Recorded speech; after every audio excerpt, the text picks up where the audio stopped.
And finally, UFC World Middleweight champion Dricus du Plessis arrived to the love of South Africans gathered at the OR Tambo International Airport this morning.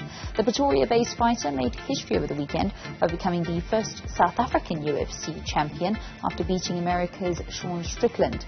Although he touched down sporting extensive battle scars, prize money of an estimated 20 million rand will surely go a long way in remedying the pain. Newzroom Afrika's Yolulwe Qoshe has more. As you can probably hear, the excitement is still at a fever pitch here at the OR Tambo International Airport as South Africans came to welcome back UFC World Middleweight champion Dricus du Plessis. And he spoke about the feeling of this reception and also being the top dog in his division. I know, there's so much happening in everybody's lives that taking this time out to come out and show love and support to a fellow South African who chased his dream and made history, being the first South African UFC champion. It almost gets me emotional when I just walked out here. Thank you, South Africa, and thank you to each and every single person that was here today. It's incredible. Growing up in a country where most of the young people want to play a ball-playing sport, Dricus du Plessis decided to take a different route, going into mixed martial arts. But he says even at that particular stage, he always envisioned being the world champion. I mean, I envisioned this from the age of 15, 16 years old. I've always had this moment in my mind. Not just that I think it might happen, I believed it 100% that this will happen. And here we are today.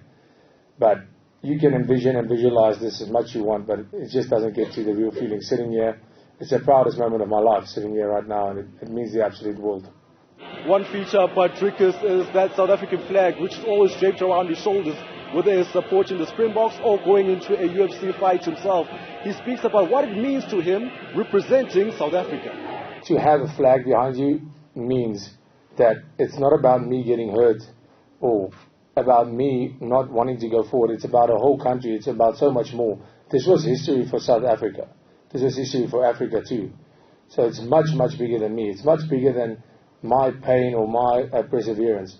This is a perseverance that was installed in me for being South African and going out there and representing this flag. That's what I went out there to do.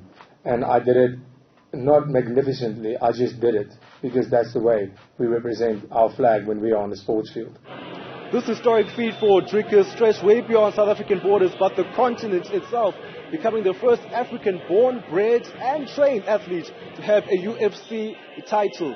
Another person with African descent is Israel Adesanya, who he hopes to fight on African soil one day, specifically in South Africa. UFC 300 is a big possibility, but I have to be honest with you.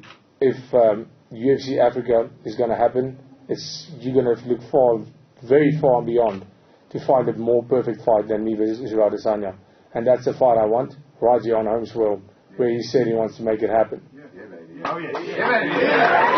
Having arrived to South Africa with a bruised and battered face, but also very handsomely rewarded for that when it comes to his pocket, Dricus says he will take some time before deciding what is next.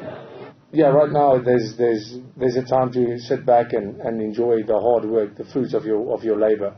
It's also a very, very important part.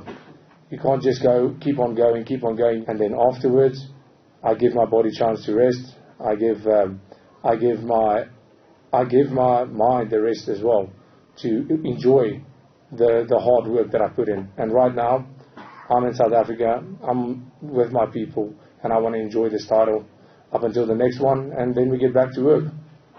It is now time to do some medical checks and relax for du Plessis as he enjoys being the world middleweight champion.